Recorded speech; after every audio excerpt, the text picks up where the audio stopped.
He's Tim. And he's Harry. And we're about to turn papers sideways.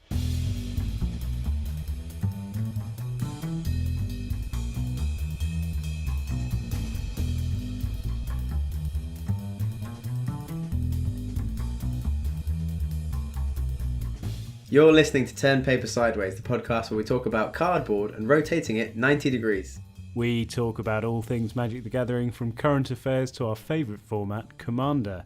And in today's show, we've got a couple more top 5 lists for you as we go over our pet rare and mythic cards. But before we do that, if you want to find us on Twitter, you can find us at TPSMTG. You could send us an email, say hi, tell us how you're enjoying the podcast, or complain at us about masterpiece series that are possibly overpriced or possibly doesn't really matter. But either way, you can tell us at turnpapersideways@gmail.com. You can find us on YouTube. Just search for Turn Paper Sideways. We should be the first result. Follow us. And then when all of you do that, or some of you, or all of some of you, then we will have a link. And then we'll give you a link instead of telling you to search for us. And it will be much easier. If you'd like to support us in other ways, you can find us on iTunes and give us a 5-star rating for the podcast version. Or you can support us financially on Patreon at patreon.com/turnpapersideways. Yeah, I feel like we should just elaborate a little bit about the patron tiers and what the money goes towards. So there are lots of different options for you. You can donate as little as $1 an episode, and this gets you access to the patron chat group. So we've got a Discord server, and we chat with our patrons there and give them heads up on exciting things that are coming up, and we can let people know when it's released, or we can ask questions and have a chat, and it's a great way to communicate with our patrons. We love doing that. There is a $2 an episode tier, and that gets you a little thank you gift in the post, something from me and Tim personally. For $5 an episode, we will do an episode about one of your decks. We did this with our patron Dom a little while ago about his mono blue deck, and we had loads of fun doing it. And so if you so wish, we can do an episode about one of your decks. Or for $10 an episode, just to prove that you really like what we're doing, you can come on the podcast. We will do a guest episode with you about a topic of your choice or one of your decks with you in the room, or you over the internet at least. Yes, we at least. just ask that you have a good enough internet connection to Skype with us at some point, and possibly an hour of your time. And the money goes towards things like hosting the podcast. We've got to pay for the audio on SoundCloud. It pays for better equipment, so we bought a couple of decent microphones to make the sound quality better, which I hope you're noticing.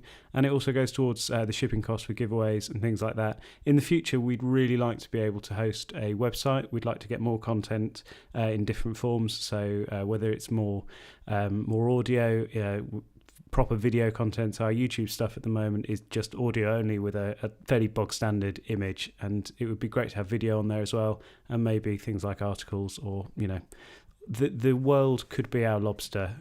We just need your help to get there, but we've got loads of ideas of things we'd like to do, but yeah, for now, hosting the podcast, we're just focusing on that and making sure the audio quality is as good as possible. So we just are really grateful to our patrons for helping us get to where we've got to so far. Yeah, thank you. Harry, would you like to do the news? I think I would.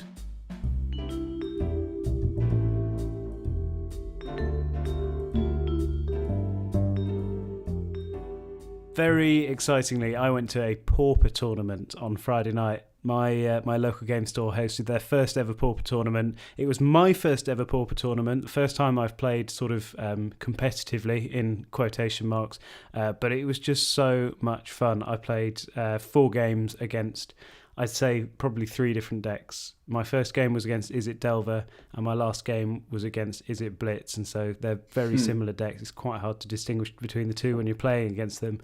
But I played my Is It Blitz deck, and so it was sort of like having 2 mirror matches, and that was super fun. I lost in the second... not very well.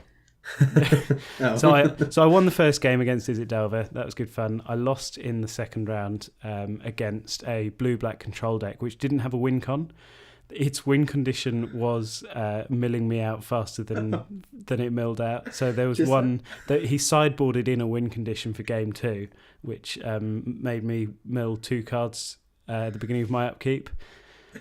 And then he was doing really horrible things like capsize with buyback on my lands. And so I was sort of screwed on red a little bit, and so he was taking away my mountain, so I had to play a mountain every turn. But then he got to 12 mana, and so at the end of my turn he could capsize with buyback twice. So I like that. he was capsizing more lands than I could play. So it was a long. We didn't get to the end. We didn't get to the end of game 2. We sort of went to time. I had to concede in the first game. I just thought I'm going to try and get some advantage in the sideboarded match, but I had no sideboard tech for that. It was pretty brutal. It's just a deck full of counter spells and tempo plays and removal. Did it have the Urzatron lands? No, it didn't. It was just it was some blue-black tap lands. The is it Dimir Aqueduct, the double land, Radiant Fountain, life gain. So I was playing with I was lightning bolting him and stuff, and it just didn't make a difference. So it was like lightning bolt. Okay, go to 27, and then in game 3. Oh, so I got it wrong. I drew in the first game against Is It Delver. Game 3, I won against Bogles, and that was quite a lot of fun. Pauper Bogles is a pretty mean deck. Yeah, I bet. But it was good. Good matchup for me, and I won against that. And then I lost in the last round against Is It Blitz in the mirror match. I got mana screwed in 2 games in a row. The second game, I mulliganed to 4, still with no lands in hand. I didn't draw a single land before he beat me. So. Oh goodness! It was pretty awful. Yeah, not. I think the first hand I drew, I just had an Ash Barrens in it, and then so obviously I mulliganed that. I wanted to find some blue mana at the least, and I didn't, and I kept mulliganing until I got done. No. I couldn't go to 3 cards in hand. That would have been silly. Game over. Just had to have it was game over. So. Well, it was, yeah, and. But I think I came 8th overall out of maybe 9. But anyway. But you had fun. So yeah, that's the main thing. The opponents I was playing against were a lot of fun. The atmosphere in the room was great. Everyone was just glad to be playing good, wholesome Magic. And yeah, we just all had a really good time. It was a great evening. So pester your LGS to host a Pauper event, because that was one of the most fun competitive events I've done. I love pre-release as a sort of, in quotation. I mean, pre-release is never competitive, but it's sort of, you're playing against each other, and you're playing 4 rounds in a semi-competitive style. I think this was possibly even more fun than pre-release, and I love pre-release.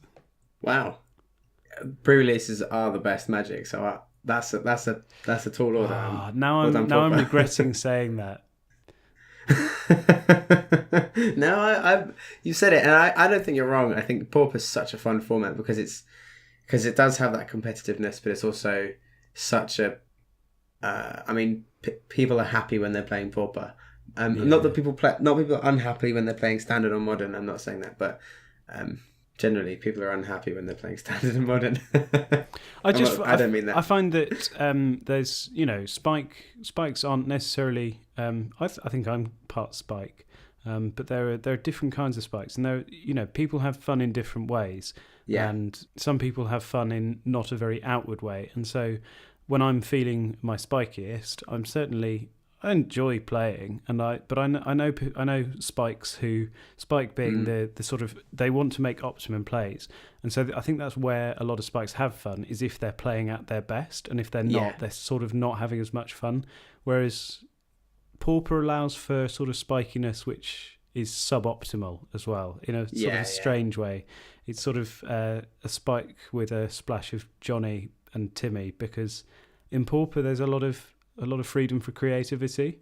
It's not. I mean, Modern is a format which is wide open at the moment, and is definitely there's room for creativity. But in the past there hasn't been as much. I think now is probably the best place Modern's been in, and so there's sort of there's often been an onus to have the best deck, and if you don't get very far in tournaments. Whereas Pauper, I don't think it's reached that level yet, and so it's still it's in a really good place. And so we saw some homebrews which were pretty janky and didn't necessarily do well, but there was freedom to do that. You didn't feel like you had to play something close to the best deck. Yeah, you don't. So when you said you were going to a Pauper event, I asked you whether you were playing a homebrew or a deck from the internet, which neither of which are bad. But you wouldn't ask that at a modern tournament. You would say, "Oh, are you taking one of your own decks?" Unless you play modern all the time, it's just unlikely that you go to a modern tournament with a complete homebrew. I think so. The question would be more likely, which deck are you playing? Yes, and it would probably exactly. which of the established archetypes are you playing? Exactly. And I think even now, where modern's in a really healthy place, there are still sort of established archetypes, and they change fairly frequently. So like Hollow One is doing really well. That came out of nowhere. Humans just sort of came out of nowhere, but it's sort of, once it's established, it becomes the best deck for a few months. And it seems crazy to play anything outside of the top sort of 16 decks or so. Yes. Does that? Yeah. I still think that there are very few players who could take a homebrew to a modern tournament and do well. Yeah, it's the Pro Tour where the decks that become the deck are mainly kind of played for the first time, like with Eldrazi Winter. Yeah, so I wonder maybe if, because there hasn't been a Pauper Pro Tour or even a Pauper GP, maybe that's the difference. Yeah, Pauper's maybe. still sort of in its infancy in a way. It's only sort of just coming to the surface as a format that's gaining popularity. Yeah. And so because of that, there's not an established sort of worldwide meta. It's still maybe quite a lot down thing. to... Yeah, I think that is. It's a really good thing. I think it wouldn't be a bad thing to have a Pro Tour or a Pauper GP, but certainly for now, it's an enjoyable format to play just because it's sort of it's so free. One of the guys that I play with wanted to play Pauper just because he doesn't really enjoy playing the established stuff in modern, and so he wants to play Pauper just because that's where he can brew stuff. So I think that's And I think the thing is that you're not gonna win a Pauper tournament with a brewed deck, but you might win games. I think that's the difference. If you brew a deck, you might win 1 out of 50 games against an established modern deck. But if you brew a Pauper deck, every now and then, maybe 1 in 20 games, you'll win a game, and that's fun. And losing is still fun as long as you enjoy the deck and you get to play with some really crazy cards, which is fun. Yeah, and like we said, it probably appeals to Timmy's and Johnny's a bit more in that respect because when it does work, you feel amazing, and sort of so you're playing it for that experience, which is what Timmy's play the game for. I think we've probably talked for quite a long time about Pauper. This is certainly not our main topic. Our main topic is yet to come. This is supposed to be a little fragment of fun, a little bit of something that's happened this week. Something else has happened this week. Let's quickly go over this. Guilds of Ravnica. We are getting previews for Guilds of Ravnica, and it's super exciting. It is. Suspicions confirmed. Shocklands reprinted. Yes, get in. I am very, very excited about this. I was worried that the professor would be right. He predicted that they wouldn't reprint them, and I'm so glad that they are. Don't know whether they're going to come down in price because they're going to be standard legal, but having more of the card is never a bad thing. No, definitely not. I actually think... So this is the third printing of the Shocklands, and these are fantastic cards in EDH. They're probably the best lands in EDH, second only to Original Jewels.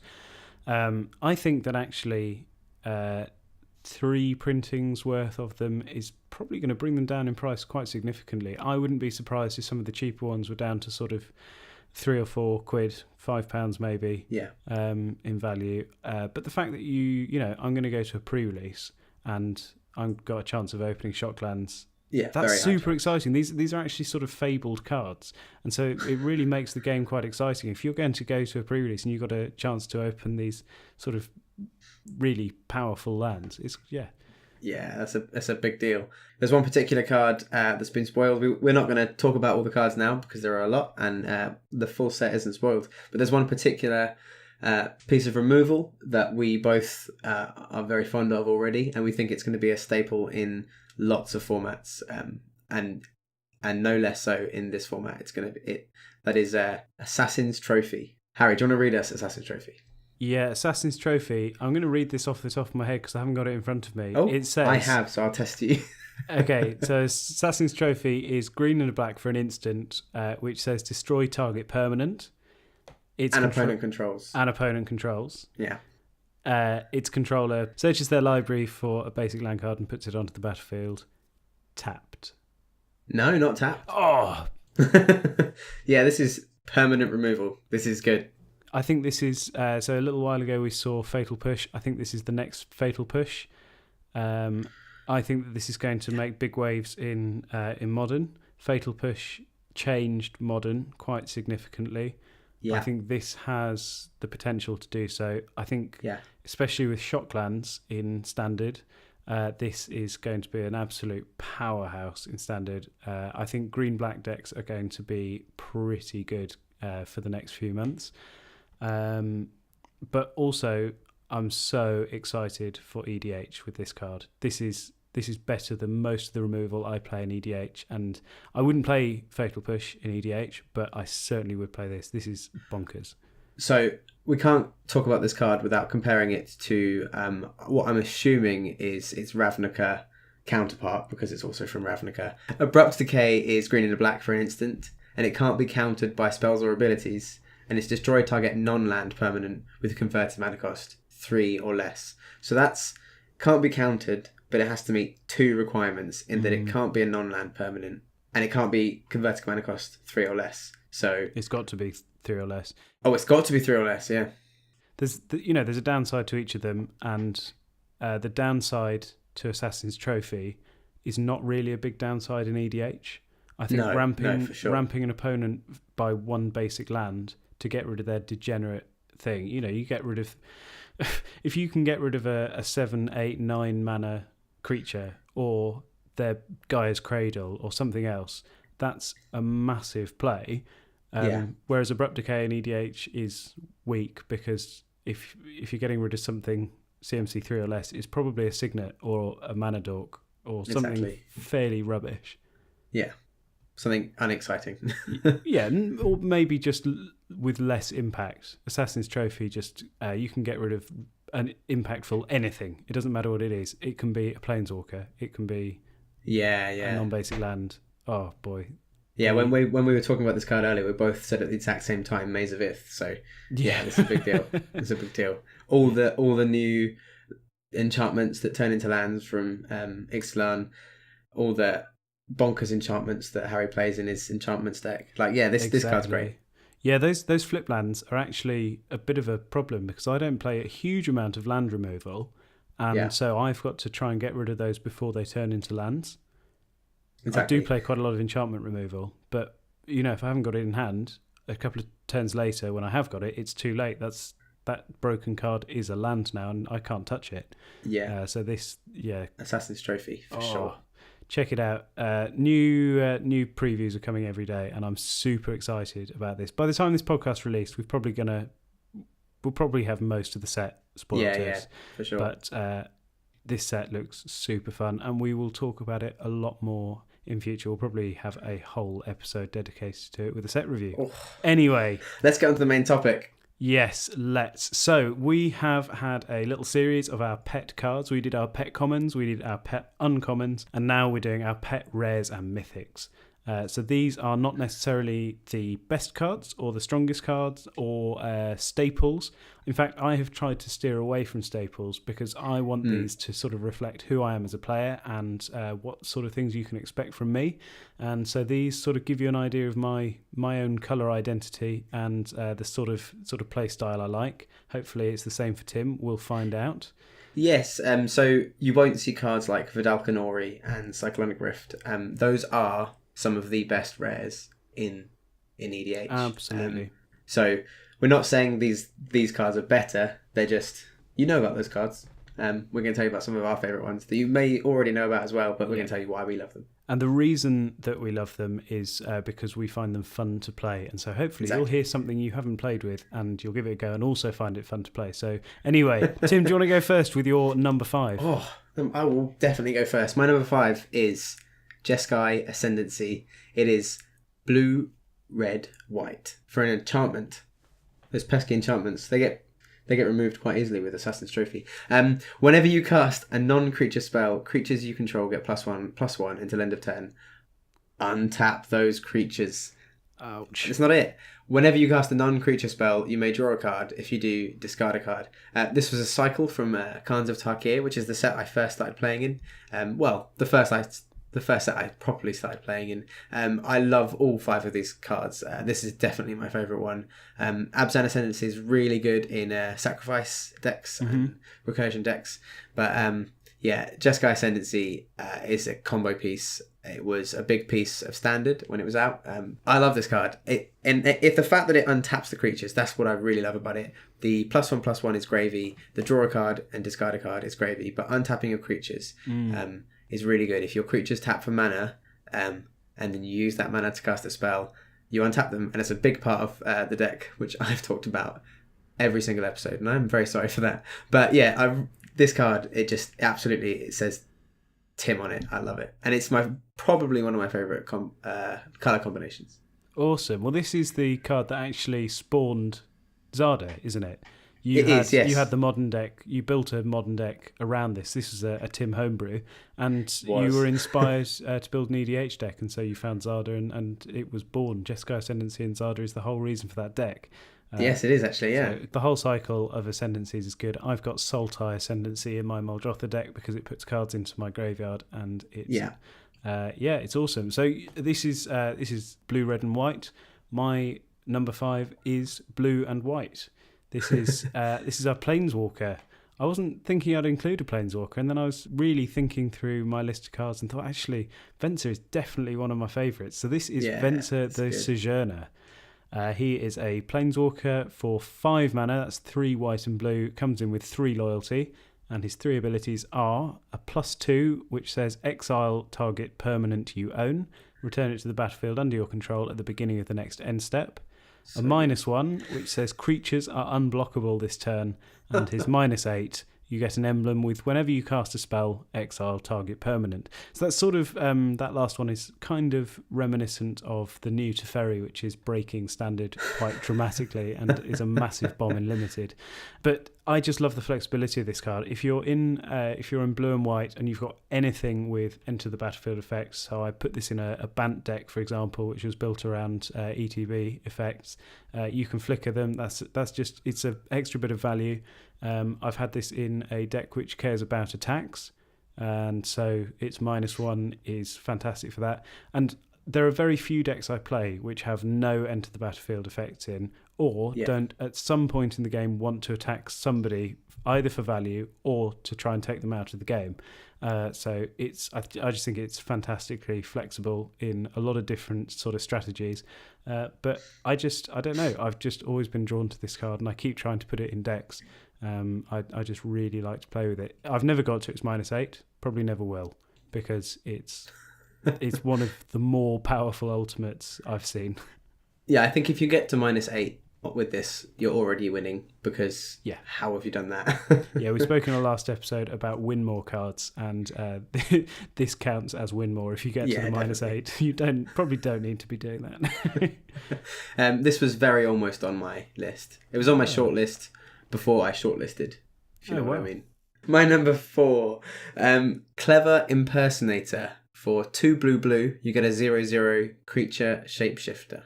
It also says you may have Clever Impersonator enter the battlefield as a copy of any non-land permanent on the battlefield.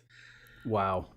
Any non-land permanent on the battlefield. That's stupid. If your opponent plays a Jeskai Ascendancy, you can have a Jeskai Ascendancy. If your opponent plays a Venser, you can have a Venser. Mm-hmm. If your opponent plays something stupid good, an Eldrazi, even if it has hexproof, this doesn't target. No.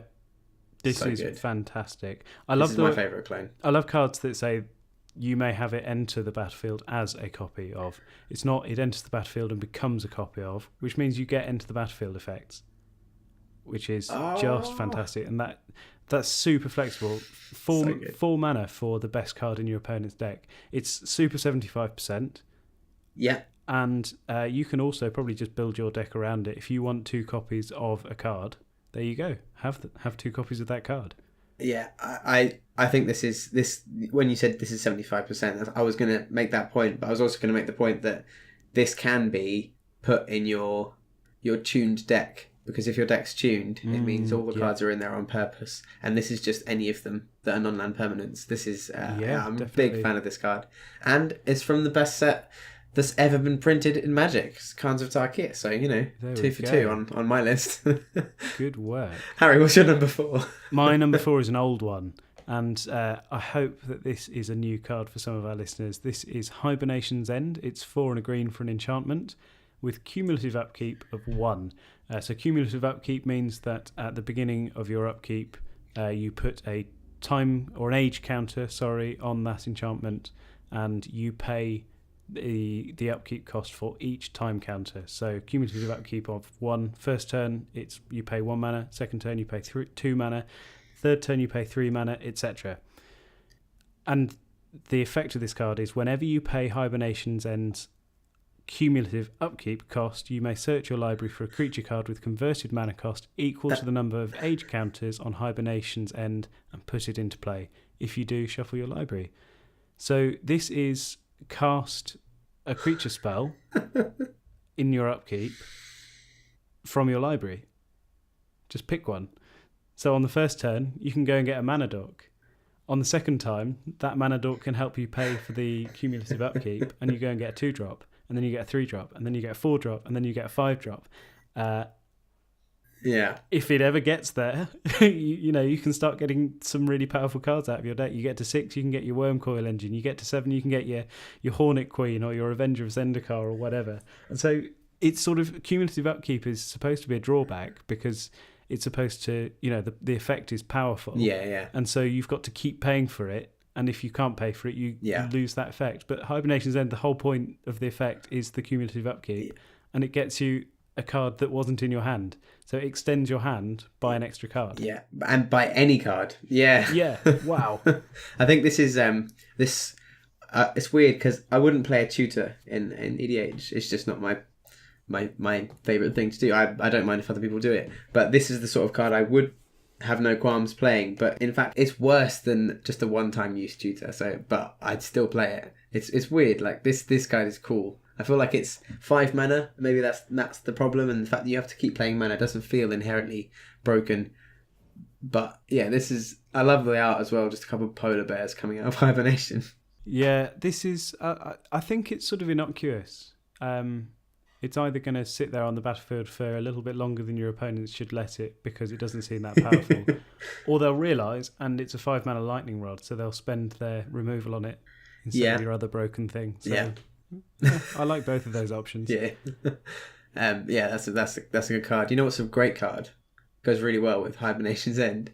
I'd say it's probably your number 3. It's probably my number 3. This is Growing Rights of Itlamok. We've talked about this earlier. This is 2 and a green for a legendary enchantment. When Growing Rights of Itlamok enters the battlefield, look at the top 4 cards of your library. You may reveal a creature card from among them and put it into your hand. Put the rest on the bottom of your library in any order. At the beginning of your end step, if you control 4 or more creatures, transform Growing Rights of Itlamok. So we'll stop there for a second. You get to look at the top 4 cards, choose the best creature from there, if there are any, and put it in your hand. And then on the same turn that you play it, if you have 4 creatures, flip it over, and then it's Itlamok, Cradle of the Sun. It taps for green, but it also taps for green for each creature you control. This is a better Gaia's Cradle once it's flipped, because Gaia's Cradle doesn't tap for 1 green when you haven't got creatures. This does. This card is bonkers good, Harry. Yeah, this is brilliant. The temptation is always to play it too early for me, but I find that it's best if you just wait until you've got 4 creatures on the board and you know that your opponents can't remove any at instant speed. Yeah. And so you just know that you're going to get a land, which, as we were talking about, is much harder to remove. Yes. I also love this card. It seems like a fixed Gaia's Cradle, but I don't think it is. I think it's so good. For 3 mana, you get card advantage. You get to look at the top of your library and choose a creature card. There are spells in blue which do that. People play spells like that in blue just for that effect, just to look at the top cards of their library and choose one. Yeah.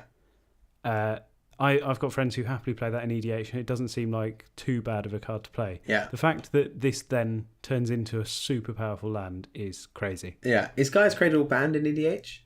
No, definitely not. All right. Okay. Cool. No, Could it's, play both. it's just old and very expensive. Yeah. Well, that it is. I love all of these cards. There was a really good. They did one which was Tolarian Academy. So taps for blue for each artifact you control.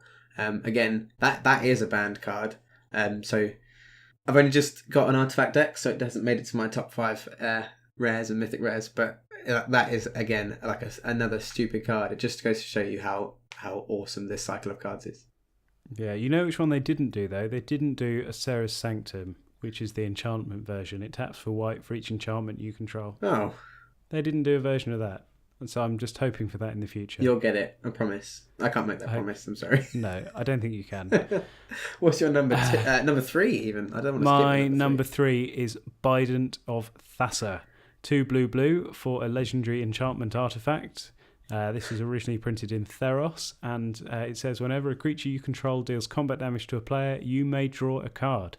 It's also got an activated ability. For 1 and a blue, you can tap it, and it says creatures your opponents control attack this turn if able.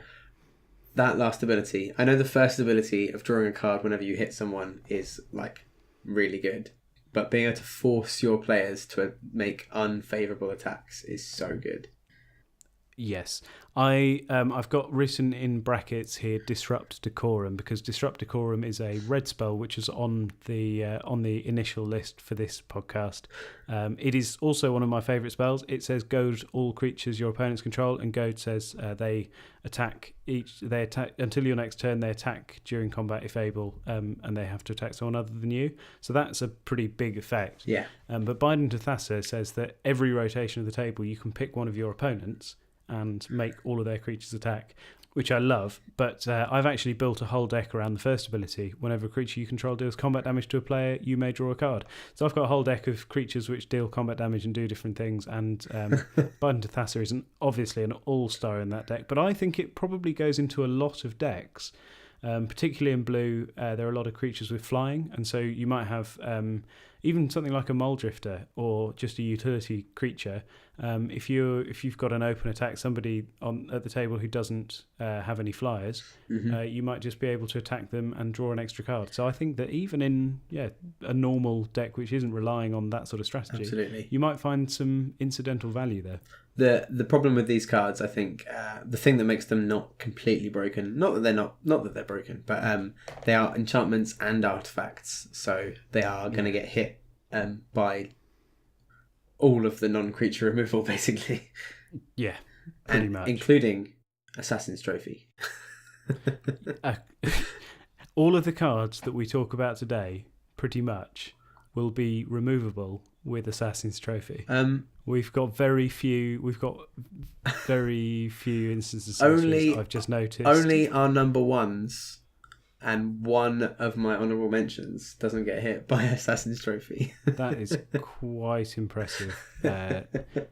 Anyway, what's your number 2? My number 2, I've raved about this card before. I think we've raved about this every episode. Yeah, it's just so good.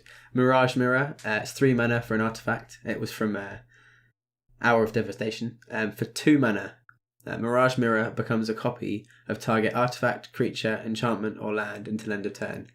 Guys, this is so good. This is very similar to Clever Impersonator. It becomes the best thing you've got. It becomes the best thing they've got. It's semi kind of protection from certain removal. If you play a destroy target artifact, you turn it into a creature or a land or something with indestructible. I don't know a deck I don't want this card in. If you're playing a deck that has a strategy, then this card fits that strategy because it becomes whatever you need it to be. I don't know what more there is to say about this card. I also love this card, but I think that sometimes that could be a bit of a drawback, and sometimes I take it out of decks because it doesn't directly fit any strategy. Okay. So sometimes I just need an extra slot for something which does fit my strategy, so I end up taking it out. Okay. But I do definitely love it. I guess the fact that you have to pay for it to be part of your strategy. Yeah, but I've played this to good effect so many times. Yeah. And it's been brilliant every time I play it. I just really enjoy playing it. And somebody stole my commander and attacked me with it. And so I turned my Mirage Mirror into a copy of my commander and blocked. So my commander died and I got it back. Things like that. It's got so many uses. My favourite thing about this is if someone removes a key piece of your combo, if you think you can win this turn, but because they've removed that piece, you just turn Mirage Mirror into that piece, and then you've still got it for the rest of the turn.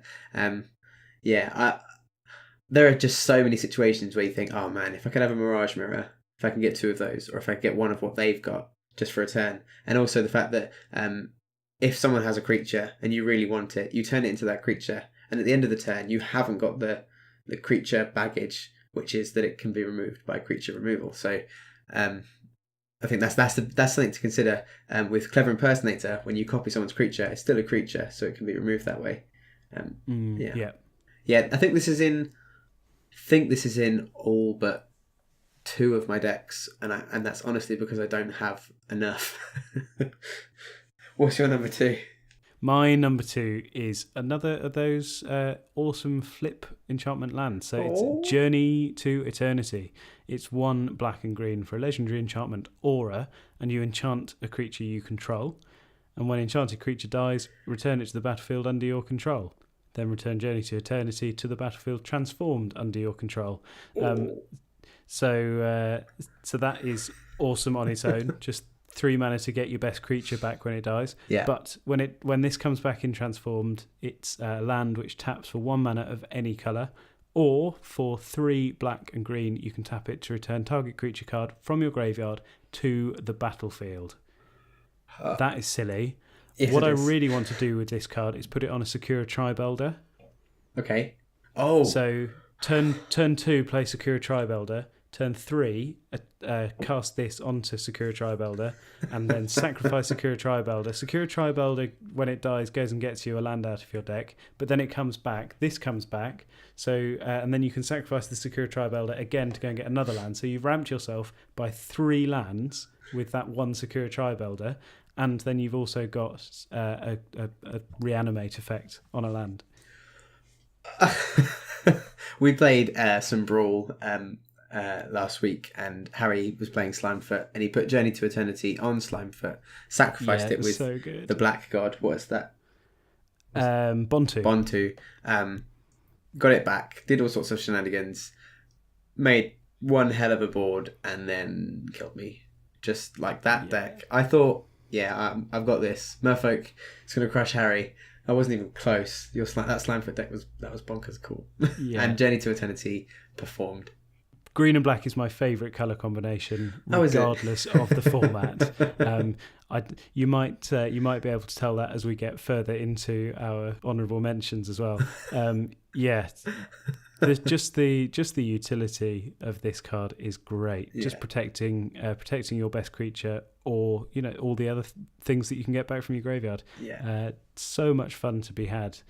So those are our top 5, apart from our number 1. Apart from our number 1s, we're going to do the honourable mentions first, or No, I think we should do number 1s. But what I think we should have before we get to them is a drum roll. So Tim, drum roll for Ready? your number 1. Best one yet.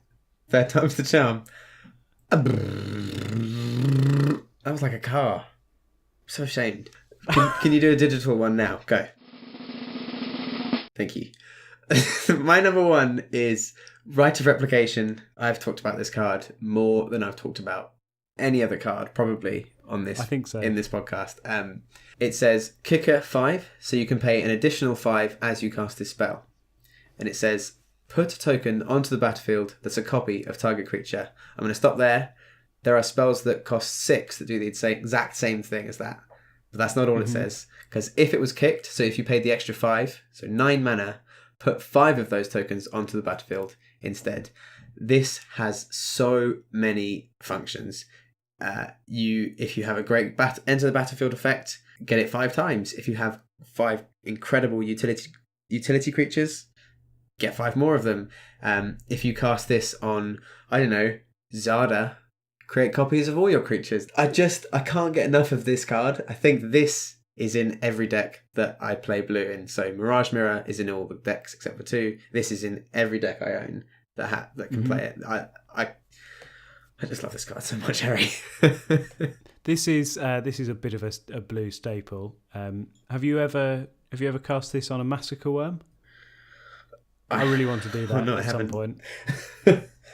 That sounds like it'd be fun. You cast that on a Massacre Worm. All of your opponent's creatures get -2 for each copy of Massacre Worm, and then for each creature that dies, your opponent takes 2 life. Oh my goodness! So if you can cast this on a Massacre Worm, your opponents will weep. And that's the only reason we play Magic, is to make our friends weep. My first ever deck in EDH was a mono blue deck. I bought the Precon and just slowly updated it.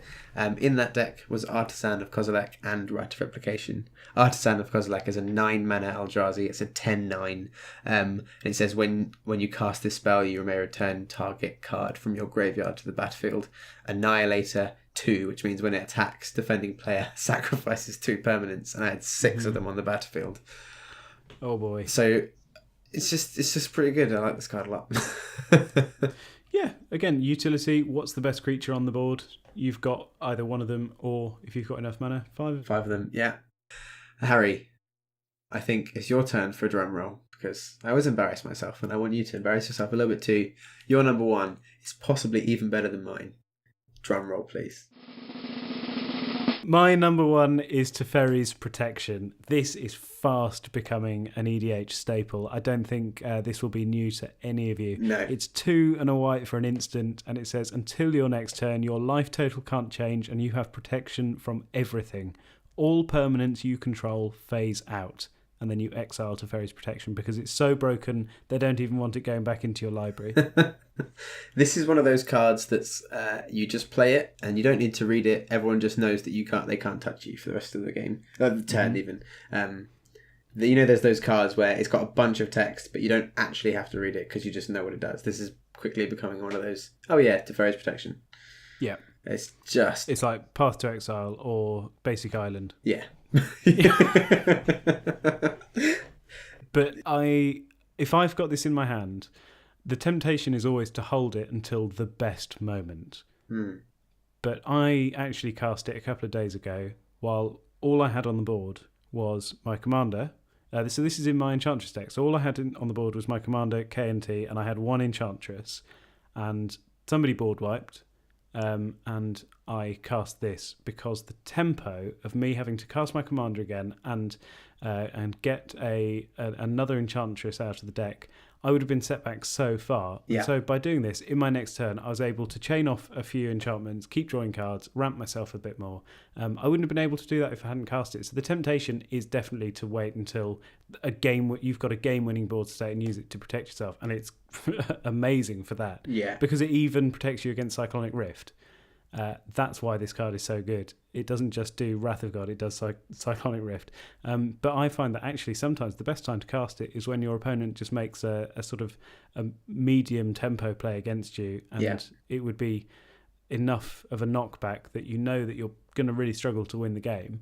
So you cast this when a few of your creatures are going to get removed, or even just if one of your useful utility creatures like an Enchantress is going to be removed. That could be the play that wins you the game. Yeah. So this is such a powerful card because of the flexibility on it and just the total protection from everything. The Teferi's Protection. This is the best 3 mana counter spell. Definitely. It's so good. Yes, definitely. I mean, would you run this over counter spell? Yes. Yes. Always. Unless you're playing mono blue, then that's cheating. And you're never going to cast it. But this card it's just 3 mana for nope what you just did and but still hurt yourself or what it doesn't do, it doesn't care about the stack. So if you are casting something important and somebody tries to counter it, this won't protect that. And no. Okay. It's not strictly better than a counter spell. No. But True. In EDH, when people play a lot of board wipes and targeted removal, it could well be. Yeah. just as important as a counterspell. I mean, against board wipes, this is better than a counterspell because it still removes your opponents and their own stuff. Absolutely. So this is, I mean, the best time to play this is when your opponents either wipe the board or played a Cyclonic Rift. I mean, Cyclonic Rift doesn't feel as good because their stuff's still there, but like if they play a mass land destruction and destroy everyone's land and you play a Teferi's Protection, you're the only one with lands. That's... or you could play mass land destruction and Teferi's Protection. Oh dear. Tim, don't go down that route. The big problem with this card is it only came in one precon and it's not worth the amount it was when it came out. So it was in the Vampire deck. So this, unless they reprint this card is just going to be unattainable. Is it sort of somewhere around $20-$25? It was just instantly an expensive card. Yeah. Because it's just that good. So anyway, that's those are our number 5s. So I said earlier, we're going to try and steer away from staples. Yeah. I think some of these are actually staples, but doesn't mean we don't like playing them, and doesn't mean that you shouldn't be either. No. Yeah, I mean, our number 1s are definitely both staples in their respective colours for sure. Yeah, but they're our favourite staples. But we also have some honourable mentions which might be a little less stapley. I hope so. Yeah, I hope so. Please don't staple our cards. Do you want to go first with the honourable mentions? I can. So mine is Vexing Shusher. It's the most Harry sounding card ever.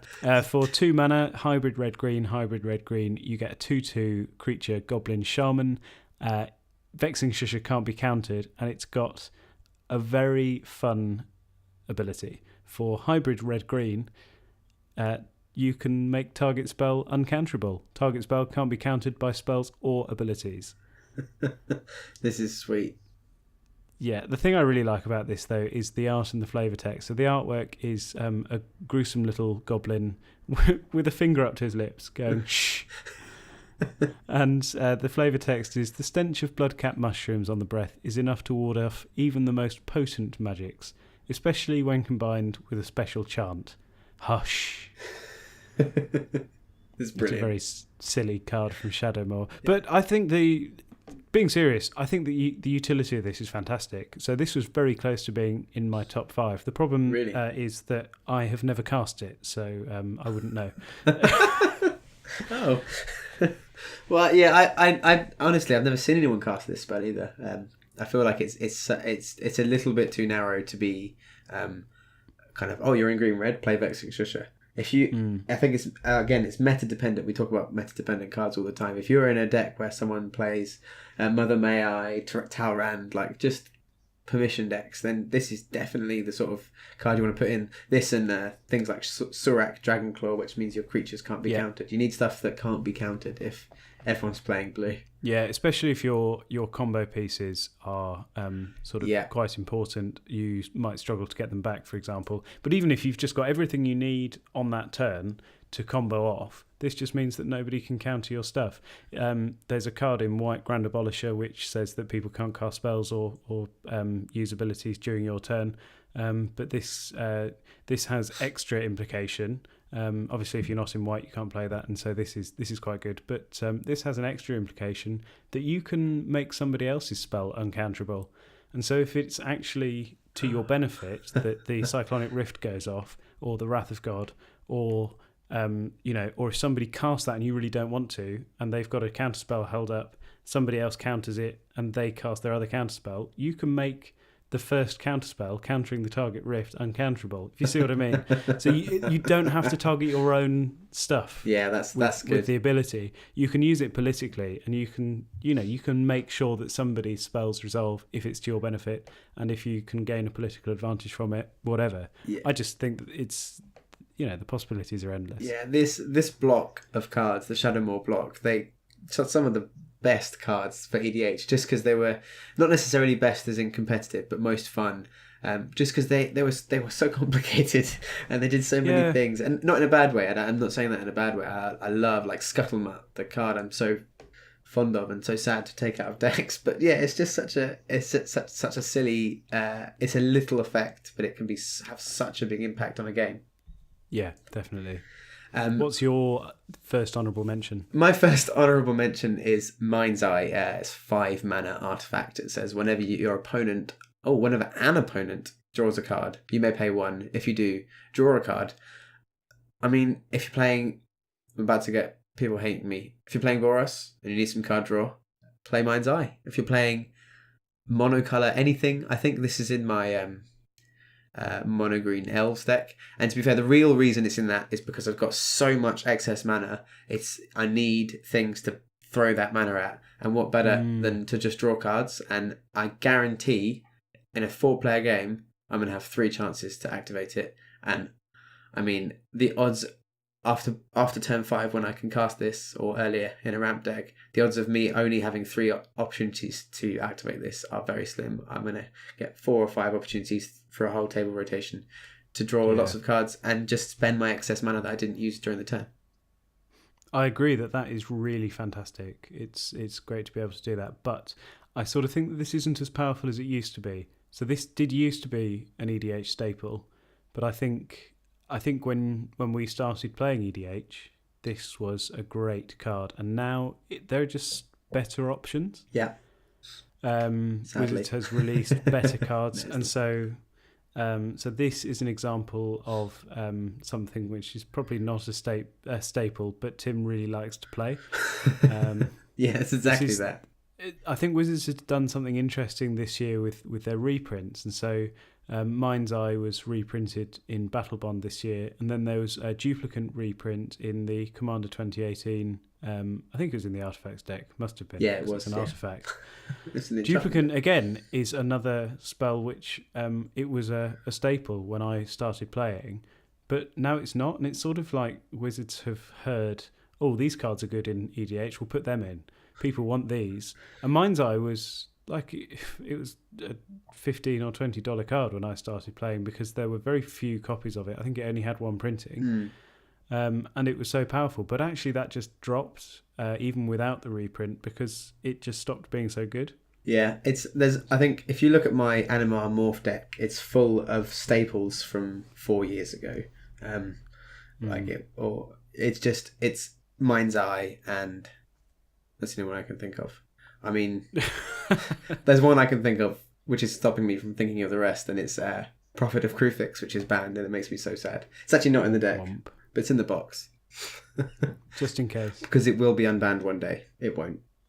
I don't think it will. Another honourable mention from me is Deadbridge Chant. This is 4 black and green for an enchantment. All the things I like, black and green and enchantments. When it enters the battlefield, you put the top 10 cards of your library into your graveyard, and at the beginning of your upkeep, you choose a card at random in your graveyard. If it's a creature card, put it onto the battlefield, otherwise put it in your hand. This is a little bit silly. Yeah. So I think I've got this in Muldrotha at the moment, just because it's very suddenly make my hand 10 cards bigger. Draw 10 cards. Yeah. But I have had this in sort of just general Golgari reanimation decks and good stuff decks, and I don't think it's a particularly well played card. I mean, partly because it's in 2 colours, but Golgari is the most popular 2-card colour combination in EDH. Yeah, I believe that. I don't think this gets as much play as it should. It's a mythic rare from Dragon's Maze, which is not a very popular set. It is not. Heralded as one of the worst sets ever, I think, up there with Homelands in that regard. But but this is just such a great card out of a rubbish set, and it's just the effect is really good. It's just incremental value at the beginning of every turn. You know that at the very least you're going to draw another card. I think I'm sold on just the first part that in Muldrotha that it's draw 10 cards like that. I just can't. It's so good. I mean, just in green black, you just want your graveyard to be bigger. So this is always just it's strange you don't see this very often. Guiltleaf Archdruid. This card I don't see enough. It's 3 green for a 3/3 creature elf druid. Whenever you play a druid spell, you may draw a card. Tap 7 untapped druids you control. Gain control of all lands target player controls. Oh boy! I've never activated that ability. I've tried. I've seen it activated. It's just beautiful. Is it beautiful? Is it as beautiful as they say? I mean, it's just such a stupid ability. If you can like Paradox Engine or something to do it twice on a turn, copy the ability, you can still 2 players lands. That's game ending. Well, I've seen it in a. He calls it the Squirrels deck. It's a token deck which sort of plays with rogues and various other weird creature types. But the key piece is Mirror Entity, and so for X, creatures get base power and toughness X and become changelings or shapeshifters. Yeah. Oh, so they'll all be druids. They're all types. So he makes loads of tokens and then makes them all. So they're all. So the commander is a sliver hive lord or whatever it is. So all slivers get this sort of stuff, and there are loads of effects like that. But yeah, you play this, all of your creatures are druids, and you gain. He has gained control of all lands. I've seen it done. There you go. I'm going to build that over mass land destruction. Probably more fun. I mean, at least this one definitely wins you the game because you've got lots of creatures and lots of lands. Yeah. And I don't get punched in the face, so that's 2 for 2. But bonus, yeah. My next one is a land. It's Alchemist Refuge. This is Vidalcanori on a land. Really, it adds 1 mana to your mana pool when you tap it, or you can pay green and blue and tap it, and it says you may cast non-land cards this turn as though they had flash. Yeah, this is great. This is only in one deck. It's in my Animal Morph deck. I think this is such a great card. But because it taps for colourless, I think it sees a little less play than it should. If it tapped for green or blue, not necessarily both, I think it'd be that much better. But that's probably why it taps for colourless. Utility lands like this usually tap for colourless, if anything. Yeah, I'm just not a fan of tapping for colourless because I know you can't put you can only put a few utility lands like this in a deck before it's a real drawback. Yeah. This is very much like an afterthought part of a deck because for 3 mana, cast something on someone else's turn. That's all it really does. But yeah, I like this. Yeah, but if you you can do it at somebody's end step before your turn. If you're in a creature heavy deck, it's sort of pseudo haste. Yeah, that's true. That's quite good. Which is pretty good. Your next one? My next one is Grim Harrowspecs for 2 and a black. Creature human wizard for a 3/2. It's got morph, so you can play it face down for 3 generic mana, and then anytime you can pay black to turn it face up. It doesn't do anything when it turns face up, but it says whenever another non-token creature you control dies, draw a card. This card is stupid. If you play anything that sacrifices your own creatures and gets them back and sacrifices them. You mean that thing that black likes to do? You mean that thing that black does, exactly. Then you just draw all your cards. It goes really well with infinite combos that do that. But it's not a May ability, so you might kill yourself. So be careful. Nice. You've got one more honourable mention, and then I think we've got a joint honourable mention. Yes. This one goes in the same deck as Grim Harrowspecs. Rally the Ancestors, X white for an instant. It says return each creature with converted mana cost X or less from your graveyard to the battlefield. Exile those creatures at the beginning of the end step. Exile, Rally the Ancestors. I mean, sacrifice all your creatures, draw that many cards, bring them back, and do it again. Yeah, this is sweet. Yeah, that's quite a powerful effect for white. There aren't many spells in white that do that. So yeah, that's pretty good. If you can cast this for like 8 mana, then that's pretty much all your creatures back from the graveyard for a turn to win. Wow. Maybe not. Or just to get more value, because if you know you can sacrifice them and they're not going to be exiled. Exactly. Great. Perfect. So our last honourable mention is fast becoming an EDH staple. This is The Immortal Sun. We both put this on our lists, and neither of us thought it was quite good enough to get there. I mean, to be honest, it's been quite difficult picking out the cards to go in the top 5. For sure. That's probably why we've talked so long about our honourable mentions, just because we like them just as much. Justifying them. 1 to 5, I think you can pretty much read as all number 1. They're all sort of joint. My list was enormous before we started this episode. But we both had this on our list, and it is fast becoming a staple because it just does everything. It's an artifact planeswalker. So it costs 6 mana for a legendary artifact, which says players can't activate planeswalkers' loyalty abilities. At the beginning of your draw step, draw an additional card. Spells you cast cost 1 less to cast, and creatures you control get +1/+1. So basically, they went what does everybody want? Let's put all of those things onto one card. Control, ramp, creature buffing, and card draw. Yeah, Seems good. That's pretty good. Yeah. I got the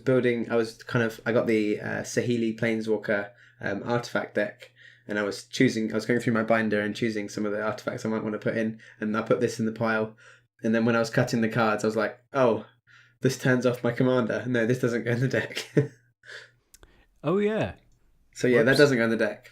I try and put this only in decks without any planeswalkers because I feel like it happens very rarely. This gets removed quickly. Planeswalkers also get removed quickly. But I don't like having non-bows in my decks.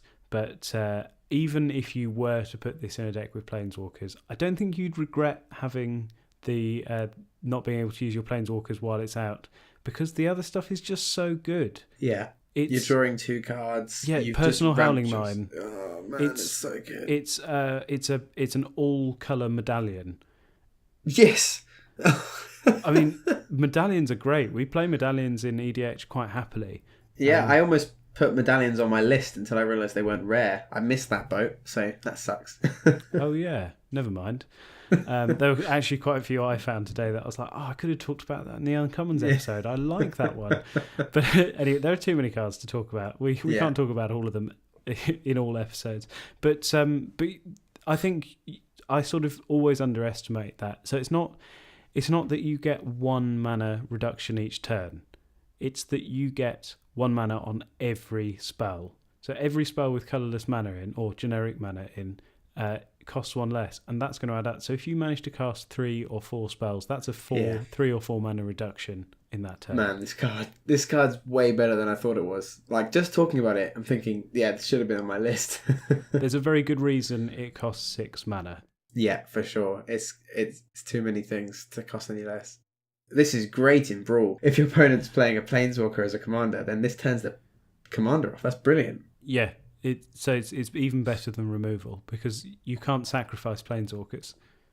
So anyway, those are our cards. I think we could talk for hours longer about our favourite rares and mythics because there's still so many that I'd love to talk about. But we've been recording for quite a long time. It's getting late, and you listeners also probably need a break from us. So I think we're just going to tell you where you can find us online and leave you in peace. Yeah, find us on Twitter at TPSMTG. Send us an email at turnpapersideways@gmail.com. Find us on YouTube by searching Turn Paper Sideways. For all these details and more, you can see the show notes. And you can chat to us online, come and say hello. Tell us what your favourite rares and mythics are. We'd love to hear. And if you think that these cards are more stapley than we do, let us know. And if you think that they are less stapley than we do, let us know as well. Just come and chat with us online. Yeah, and tell us your best Rite of Replication or Teferi's Protection stories.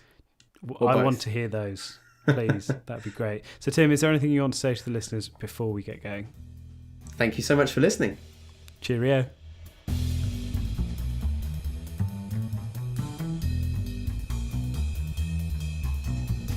That's cheating. My number one no, Teferi's Protection. No, stop. You didn't do a drum roll. I embarrassed myself by making I'm not going to. childish noises. All right, okay. I wish I edited this. I could make childish noises and pretend it was he. But you do all the editing, so you can make me sound as stupid as you want. Yes, I can. Oh no, shouldn't have said that. It's going to be like a sentence of me saying all sorts of really crazy stuff. In several times in this episode, you've said that card is stupid, and you've also said "I'm" at some point. So guess what the outtake's going to be at the end? Can't wait. I'm stupid.